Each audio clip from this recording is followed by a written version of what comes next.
Well, good day, everybody. Welcome to another short take. I am Alan Bevere, and this is Faith Seeking Understanding. And today's short take is on the New Testament and judgment.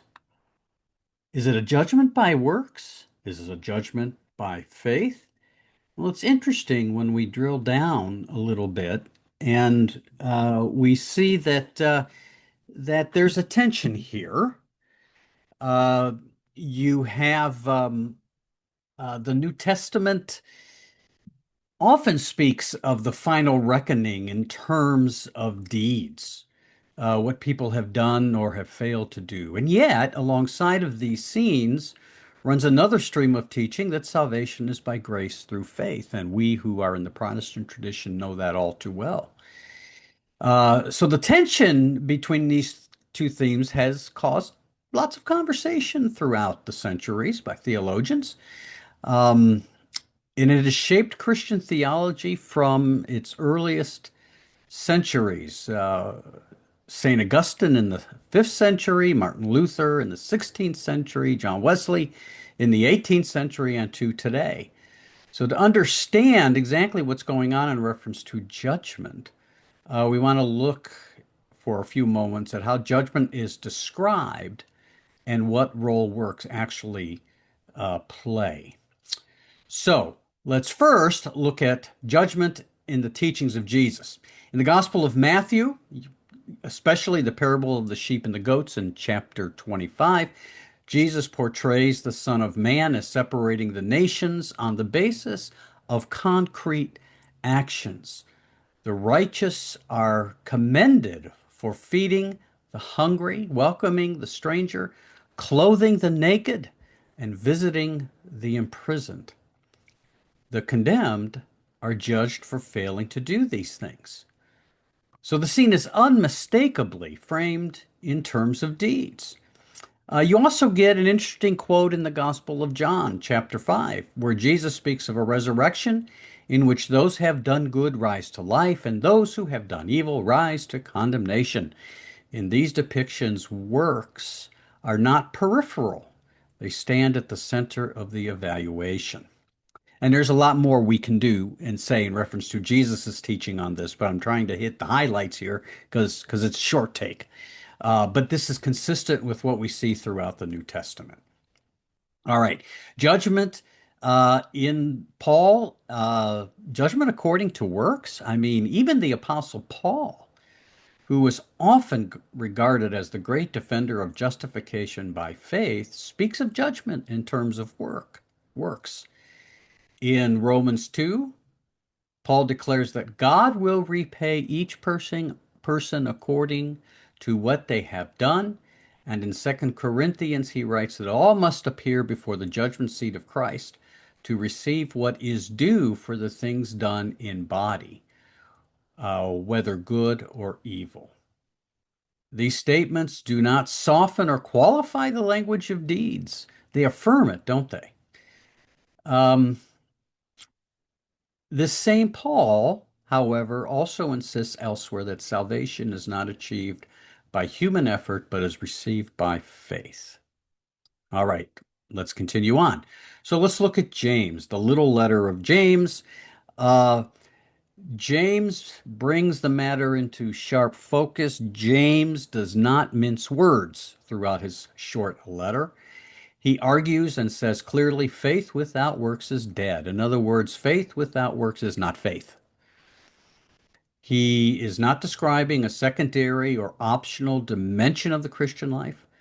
For James, works are the evidence that faith is alive and genuine. Okay, I'm hinting at the conclusion here or drawing these together.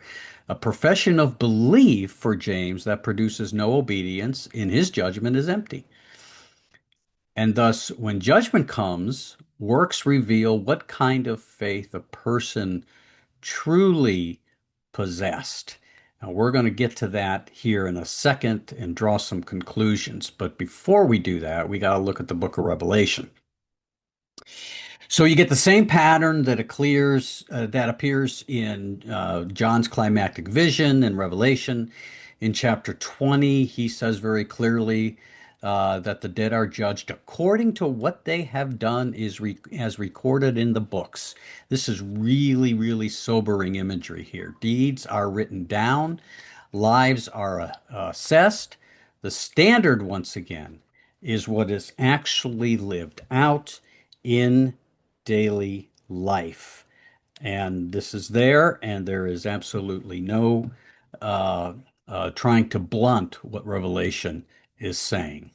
Okay, let's move toward a conclusion here. All right. So, what the New Testament does is they hold grace and works together because the New Testament just doesn't talk about judgment according to deeds. It also proclaims with equal force that salvation is a gift from God and it is not a result of works. By the way, in Galatians and Romans, Paul uses the phrase works of the law.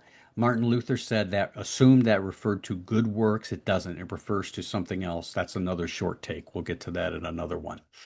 But the reality is that I you can get not only from Paul, but you can also get from Jesus that salvation is not earned by what we do.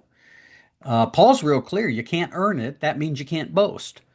The tension here, I think, is intentional. Works do not earn salvation, but they reveal it.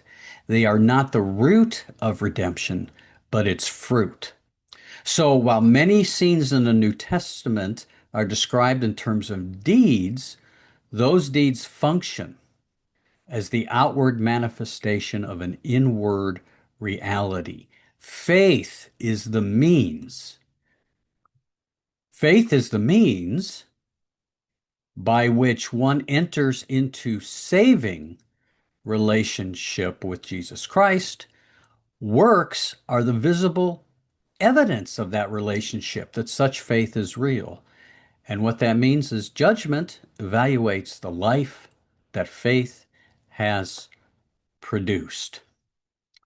So, in the end, the New Testament does not offer a simplistic merit-based system, do enough and you might get in. Rather, it presents a morally serious vision of grace, one in which grace is transforming, one in which lives bear witness to the genuine trust in Jesus Christ, and which the final judgment makes visible what has been true all along. And not only does the New Testament avoid the rules-based notion of salvation, it also does not endorse what I hear some Christians say. And that is, well, I believe the right thing, so it doesn't matter how I live. As long as I can go down and say the Apostles' Creed, I'm good. Well, be able to affirm the Apostles' Creed is good, and it's important. But to think that's the only thing is a distorted reading of the New Testament. They both go together. There may be a tension, but they are meant to be complementary. Faith is revealed in how we live, and in how we live reveals the kind of faith that we have. And so let me end with a quote from one of my favorite pastor and theologians, Dietrich Bonhoeffer, in his book, The Cost of Discipleship.